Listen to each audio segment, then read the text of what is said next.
So Subbu కోట గారు అయితే ఈరోజు మనతో ఉన్నారు. సార్ నమస్తే సార్. నమస్తే ముందుగా అమ్మా. మీకు 99 టీవీ నుంచి మా అందరి తరపు నుంచి సంక్రాంతి శుభాకాంక్షలు సార్. సో చెప్పండి సార్, ఈరోజు ఎలా అనిపిస్తుంది మీకు? ఈ వేడుక ఎలా అనిపిస్తుంది ఇక్కడ?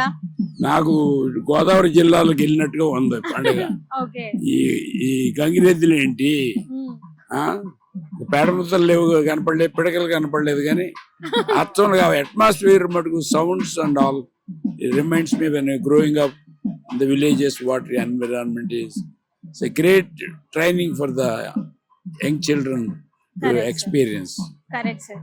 సో మా ప్రేక్షకులందరికీ సంక్రాంతి శుభాకాంక్షలు చెప్పండి సార్. తప్పకుండా అమ్మా. 99 టీవీ ఇంకా కొత్త అనుభవం వాళ్ళు ఇది ఎక్స్పాండ్ చేశారని విన్నాను. ఆ రోజు డిజిటల్ రాలేదు, but I wish them the best and serve the community and the new digital channels. You got all the right talent, you can do well అని that's my opinion. Thank you so much sir. మన స్నేహితులు పెద్దవారు తోట చంద్రశేఖర్ గారి ఆధ్వర్యాన I'm hoping this will be #1 channel in this area to cover the Telugu community and all over the world. Thank you అమ్మా.